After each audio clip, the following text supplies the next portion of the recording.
Hello, everybody. We are at episode 7. 7. My favorite number. I love 7.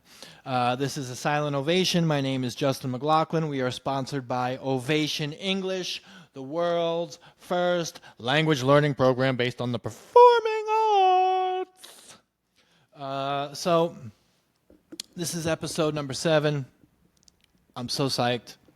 7 has always been that number that's been special to me. I don't know why, but 7. So this is number 7. And I was thinking about, okay, so what the hell am I going to talk about in number 7? I finished with my family. I finished with, all these skills that I've learned. And then I think, oh, well, what was one of the, what was the next biggest thing in your life? And boom. Ecuador, Guayaquil, Guayaco, Guayo Gringo.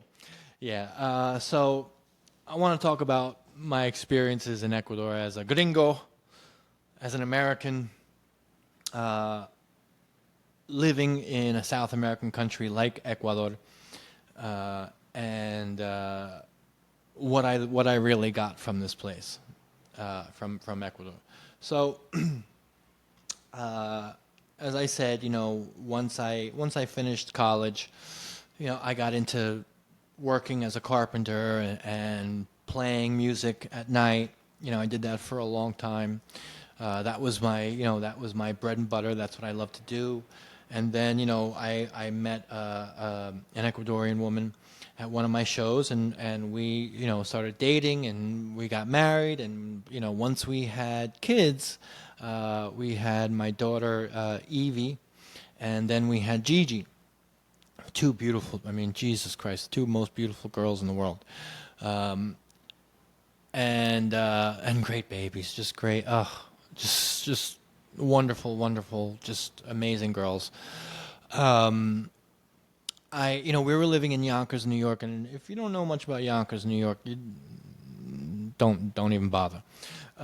It's just it's not a great place for kids, especially in the school systems.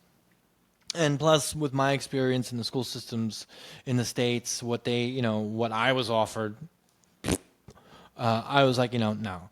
And I had visited Ecuador 2 times before. Had stayed, a good amount of time to really understand what it was about and see it. And I said, okay, maybe it's. I think I want, I really had thought about, hey, maybe we should move there, And this was my idea.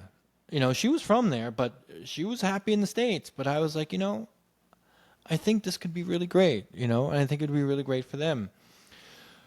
So, so as I told you, after I retired from being a musician or semi-retired, I devoted my life to being a husband and a father and a carpenter. That's when I had Justin James Woodworking, and it was going really strong, and I was busy all the time. But as I said, the economic times were tough.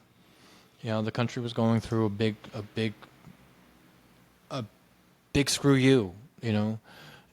So everything was really hard to maintain a business and still come out on top. And having 2 kids on top of that, it just makes it, and you're paying rent, because we couldn't afford a house or anything like that. Thank God we never bought a house, because that would have been another big issue. And we're living in Yonkers, and you're paying like $800 or $1,000 for an apartment that's like sucks in Section 8, area, and you're like, this is, you got to worry about, all the creepos on the block and around the neighborhood, and you got 2 little girls, and it's like, no, man. So I just said, Ecuador is the thing. So when I had my little breakdown at work, my second little breakdown.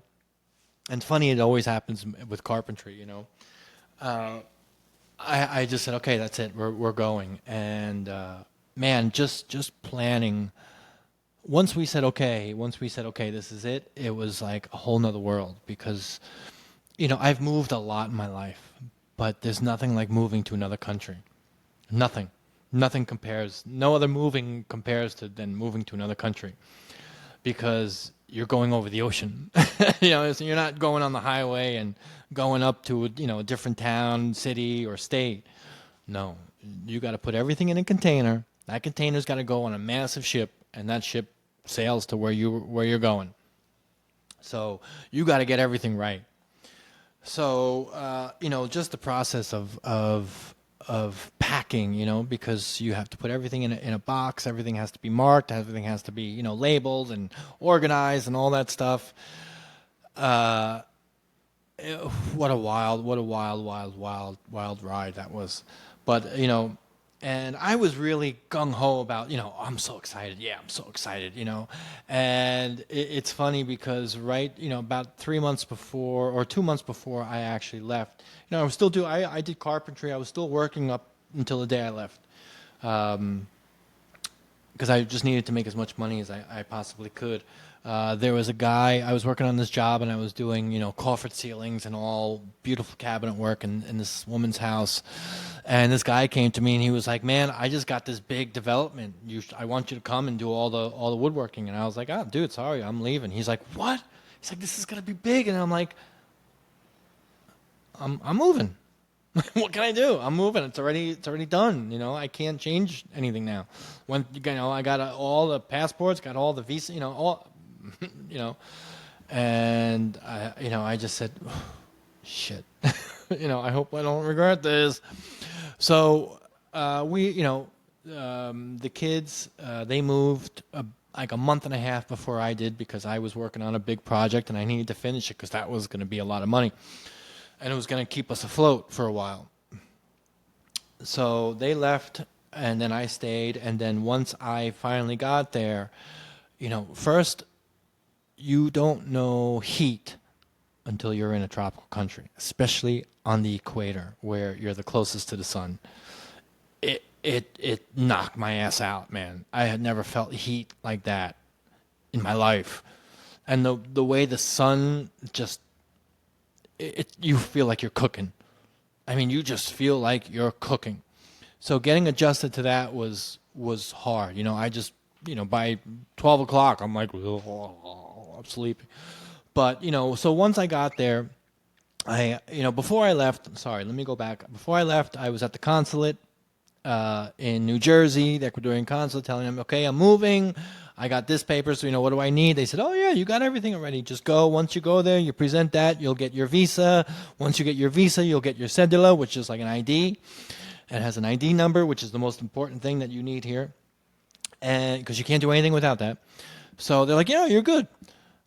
And then so I got to Ecuador and I went to the government building where I needed to go for foreigners, and I said, okay, hey, I'm a gringo, and here's my passport, here's my papers, here's this, get, and they're looking through.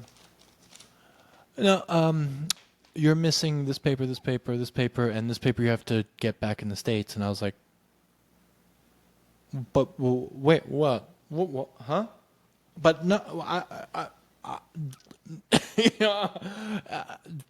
the consulate said I have all the. Well, look, there's the president just changed all the laws last week, so now everything's different for extranjeros, for foreigners. And we don't even know, not sure what to work. And I'm like, what? So they just changed the laws, like just right there, and nobody even knows how to fix them, And then I said, oh shit, this is okay. So this is third world. I guess this is what this is what the third world means. And let me tell you, what a horrible experience it was to get my goddamn ID, just to get my visa, and then then you get, because my kids, my ex-wife made my kids Ecuadorian citizens, because she's Ecuadorian, so my kids had dual citizenship. So I was going to get my visa through them because it's easier. I had everything, but it's just when they changed the laws, they changed them like the night before, and nobody knows. So it took me 9 months, 9 months to get my cedula. And so I couldn't get a job. I couldn't work. And all I kept thinking about was the guy who came to me and said, "Hey, I got this big development. You should come." And I just said, "Oh my God, I made the biggest mistake of my life. I just threw everything. Oh my God, what did I do? You know, how am I going to provide for my kids? How am I going to do it? What am I going to do? Oh my God, I had everything. What did I do?" But finally, after 9 months, I got my cedula, and I got a job right away, teaching English. Because for one, I came to Ecuador with nothing. Yeah, I had some money, but I didn't even know the language. I didn't have a job. I had nothing. I took that chance. I took that chance. I shouldn't have with kids, but I took that chance. And I thought that chance was the worst decision I ever made. But, just a little patience. So, trying to find a job, and, they're like, "Well, you're an American, teach English." I'm like, "But, dude, I was in special ed. How am I? I can't be a teacher. I can't do that. Are you kidding me? I'm the worst." And they're like, "No, you speak English. Don't worry." So, sure as shit, I go to this place called Golden Bridge, and I get a job. They hired me. I didn't have any credentials of being a teacher or anything. They just saw me and saw that I spoke I spoke English like a native, and they were like, "Okay, you're hired." And I remember they set up my first class, and it was amazing. I mean, I was nervous, but and plus, I had to teach present perfect, and I knew nothing about grammar, nothing. So I just kind of looked at this lesson plan, and I kind of simplified it so I could get it. And then it was a class of like 12 or 13 people, and since it was an academy, it was all ages. So I went in, and of course, me being the performer, I just saw this audience. I didn't see students. I just saw an audience, and I just turned on. It was like I turned on, and I just took this lesson plan and I made it into a performance. And they were just having the best time. Not even that they understood everything I said, but just the fact that I was, making faces and just being fun and being entertaining. They loved it. And, they recommended me all the time. And then my classes just got so popular just because I was fun. And I was like, "Wow, this is great. This is great." But, the problem was with that job in an academy, the hours are usually in the afternoons to at night, because that's when people come home, kids come home from school. So I was working I started to go to work when my kids were coming home. So I didn't get to see them, While I was home, they were in school. And then when I went to work, they were home. And the whole point of me moving to Ecuador was that I could be with them all the time, or at least more than I was in the States. And that was killing me. It was killing me, knowing that they were at the park, and having fun, and Daddy wasn't there. And that killed me. So I got a job at a school, at a high school. I just applied for different high schools, different jobs. And this one, Sir Thomas More, called me, and and I'm thinking I'll never get a job at a school. I thought I was screwed because at a school you need, the education, that piece of paper that says you can do it. So, and I didn't have that. I just had an associate's degree. So, but they saw me and saw, that I had some experience, and they were like, "All right, you're hired." They're like, "Can you teach language arts, science, and history?" And I was like, "Sure. Sure, no problem, no problem." And I'm like, but luckily it was very easy, and it was just workbooks and textbooks, and I was, it's just really the education was, not so great, especially when it comes to English. There's mainly just worksheets and workbooks and grammar, and that's it. So I didn't see any real achievements in their vocal ability to speak English. And that's when everything that's when really Ovation really came to life, or at least the the foundation for it because while I was working at Sir Thomas More, they had gotten tablets for the schools. So, and they said, Justin, you could use the tablets. You could use it to, do recordings. Or I'm like, can I do plays? Can I make like? I just thought like right then and there, like, can I do like music videos? And they're like, as long as it's in English. And I was like, awesome. So I went home and I just planned out what we're gonna do with these tablets, and I got a bunch of found a bunch of scripts and monologues online. Started writing scripts for each individual kid, and and just the fact that they were doing dialogues with each other, speaking, just speaking, and acting. You saw right away the improvement. And then I was like, you know what? This is cool, but what about for the younger? Because I had sixth grade to like, I think 11th grade or 12th grade. Yeah, I had sixth grade to 12th grade. So I said, okay, what am I going to do? I want to do something really fun for the younger ones. And that's when I was like, rap. Rap is so much fun because it's spoken word. I just thought because it's spoken word, it's got that awesome beat, And I just was like, okay, I introduced them to a bunch of raps and said, okay, this is how we're going to do it. And I was teaching them how to do that. Of course, when they hear it, they're like, no way, there's no, profe, no puedo hacerlo. No, es difícil, no. And I said, no, let's go. So seeing them accomplish those things was amazing because they just learned. They learned.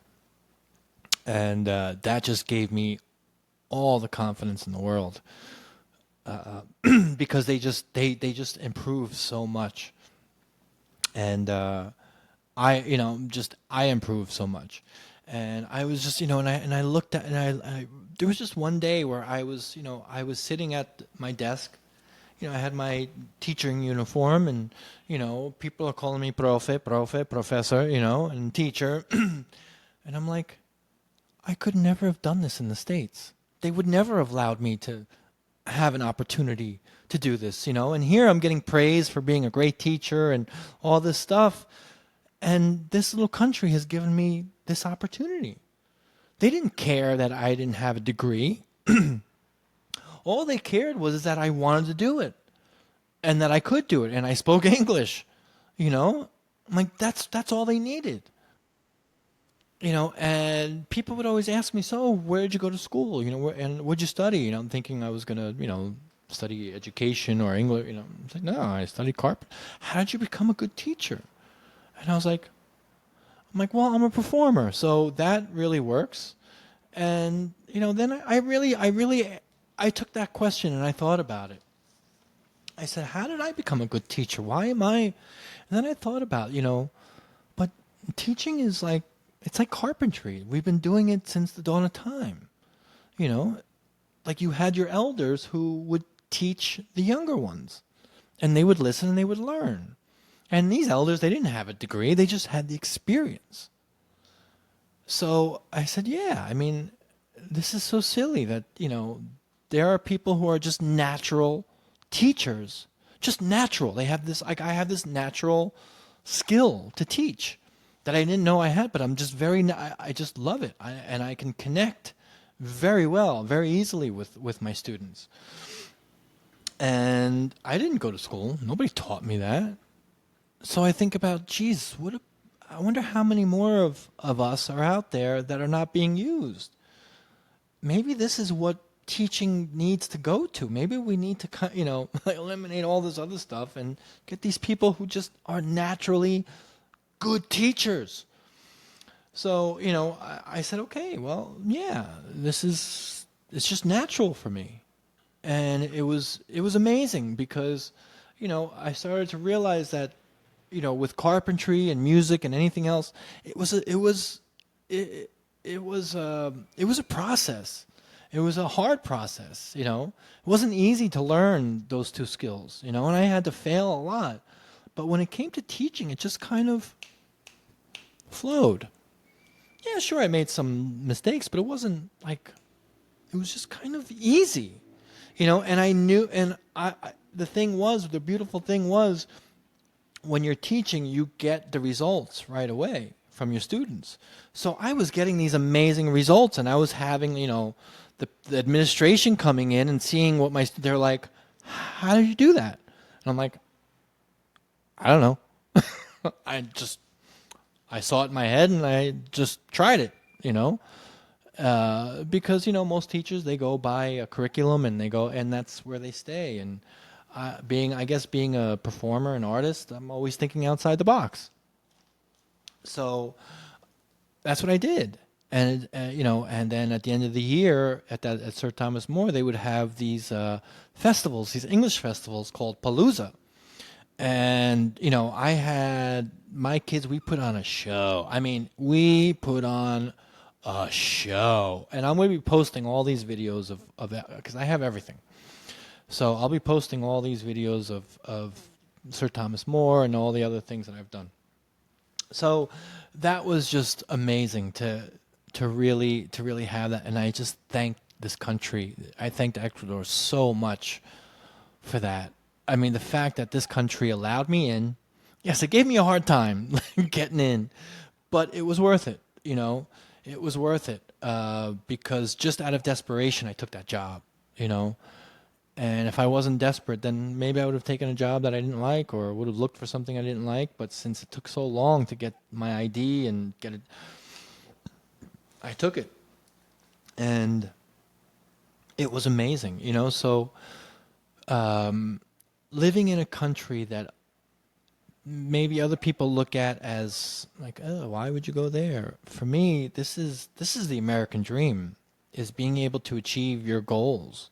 Doesn't matter where it is, just being able to do it. And this place, when you're living here, you know, it's like, one of the things that I saw right away that's really shook me, and it still does to this day, or when I'm there, when I see it, you see a whole family on one motorcycle. Like a whole family, and they're all like the kids are sandwiched between the two parents, are on each, and you're like, in the States they'd be arrested and put in jail for life, and the kids would be in the in the system, and they would. Here, that's just it's a norm, and I'm like, whoa, and then the whole thing of the bathroom, whereas in the States, after you go to the bathroom, you use toilet paper. The toilet paper goes right in the toilet. Boop, flush it. Goodbye. Nothing. Here, their systems are not up to date. So after you go to the bathroom, especially number two, you do your little wipey, and instead of just dropping it in the toilet and never seeing it, you have to actually take it out and put it in the trash right next to you so it stays there. Now that's something to get used to. And that's something that a lot of people will be like, that's like their, no, not doing that. No, I'll do anything but that. But believe that's nothing. That's nothing because that's so small compared to what you're going to be here. So I remember my first trip here, I went to a place called Baños. And man, it's one of the most magical places I've ever seen. And I'm talking to all the gringos or anybody who's never been there. It's this little village in the jungle, and you have waterfalls everywhere. You have just these beautiful greens everywhere. You have these, wooden bridges.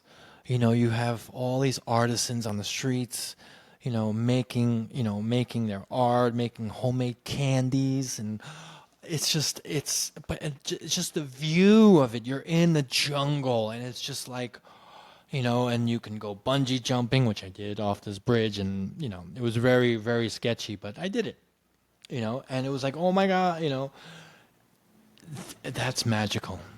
I mean, magical. So when I went there, I said, wow, I had never seen anything like this ever. This blows me away. You know, it's not at Disneyland. It's not, Epcot Center. It's not any of that show shit. This is real nature. You're in this town that's just completely surrounded by nature, and you got animals everywhere, and it's just incredible. Um, and then and that's certain parts, and then I went to Quito the second time that I was here, and Quito is the capital of Ecuador, and it's very different because it's very high in altitude, so it gets a little hard to breathe, and it's not like Guayaquil where I was living, where it's always hot. It gets cold, so but it's nice. You get that nice temperature, and it's the city itself, it's beautiful, but it's just so small and congested. I don't like it. But when you go outside of Quito, like you go to this town called Mindo, they make their, I mean, it's like Baños. It's like in the middle of the jungle, and they just never had the best chocolate in my life. I mean, they have this chocolate factory where they take the cacao right off, and they make real chocolate, no processed crap, no Hershey's crap. No, you eat this, and it's like, whoa, this is real. And you see the most amazing butterflies and insects, and it's just this place, the rivers that flow through. If really any American comes here, they fall in love because it's just beyond beautiful. I mean, and not only that, Ecuador is a small country, and they have every single climate possible, and they have every single geographical monument or area that you could think of. So, for example, you could be at the beach, right, where you're at sea level, right? And in 5 hours, you can be on top of a volcano, one of the largest volcanoes in the world, snow-capped volcanoes. 5 hours from the beach, sitting on one of the most beautiful beaches in the world, 5 hour drive, and you're on top of a volcano. Okay? Now, you can go from that volcano, and another 3 hours, you're in the jungle. You're in the Amazonian jungle, the rainforest. Okay? And then you go, and maybe another 5 hours, and you're on this beautiful mountaintop area. You have everything here. I mean, this place is just amazing what it offers and what it showed me. Like seeing people wash their clothes by hand. Blew my mind. Only saw it on TV. And here they are doing it. And I was like, whoa. Seeing people, the indigenous population live off their land. They have their chickens, they have their, I have this, when they're ready to eat chicken, they go in the backyard, they take the chicken out, and boop, and they eat. And it's the freshest chicken you've had. Oh, my God. The food here, it's clean. It's clean. Like, you eat real food here. You eat real chicken, you eat real beef, you eat real cheese, you eat real, because it's grown, made right here. Right here by these people, these amazing farmers, and they don't put anything in it. They just make it, and they want to sell it, and that's it. Oh my God! Oh my God! Oh my God! Oh my God! The things that I've learned from this place. Not only I learned Spanish, and I mean, I tried many times to learn language. I couldn't do it, and then I kind of figured it out. I started watching this show called Chavo del Ocho. Super famous. I had no idea how famous it was. I was just watching it because it's like a kid show, and I was, they were funny.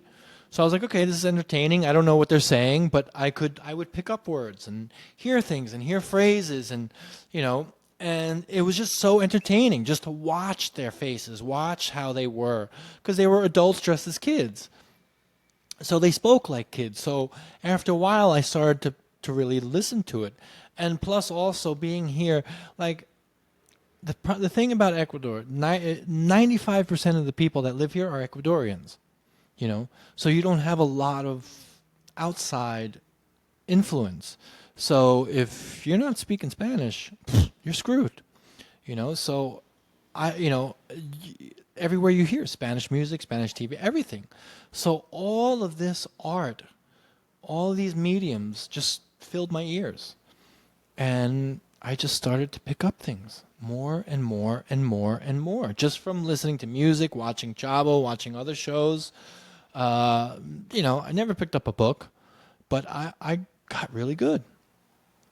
So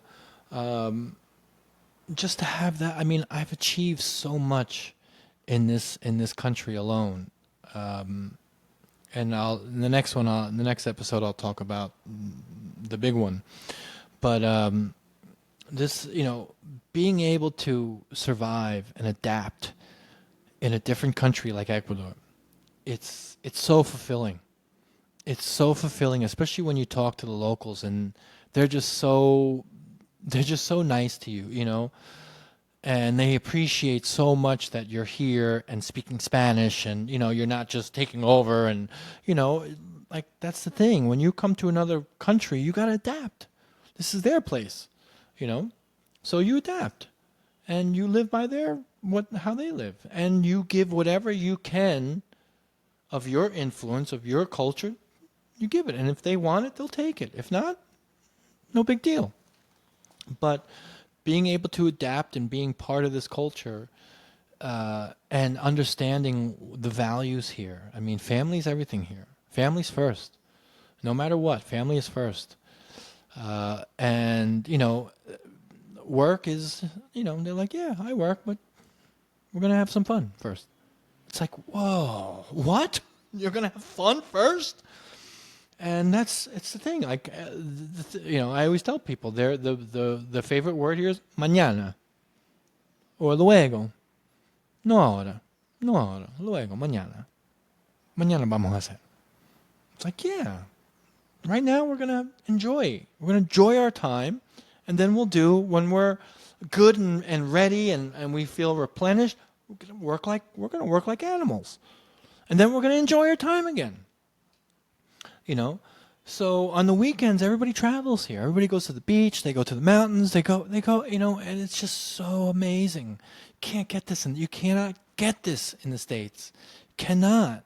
And, it's just, I was very, very, very, very lucky and very fortunate to have, to have experienced Ecuador in the way that I did, because I had good opportunities, and I took advantage of those opportunities. And man, nothing beats it. Nothing. I mean, I don't think anything will ever beat being able to live in another country and speaking the language and really adapting. That's, for me, that was great. It's still great. I love it. I love it. Ecuador for me feels more like a home than the States. Because it's just, I've been welcomed here so much, and I've achieved so much here because I've been given the opportunities here that I wouldn't have been given in the States. So I'm just so thankful for this country and what it's about. And, obviously, they go through, they have their issues here. And, I really hope that the younger generation here really sees the development and can learn from, now that with the internet and everything, they can learn how other countries are doing it and doing it the right way. And hopefully once they get into the power, they can really show the people here what it's all about. So, and I'm hopeful for that. I really am. Because this place, Ecuador, is just the best. It's just, there's no other place like it in the world, no, for me at least. So, well, that's another episode. That's episode 7. I hope that, if you've been to other countries, you can relate to this. And if you haven't, hopefully this will inspire you to do it. So, till next time, I'm Justin McLaughlin. This is a Silent Ovation. We're sponsored by Ovation English, the world's first language learning program based on the performing arts. And peace out. I guess that's it. All right. I'll see you guys.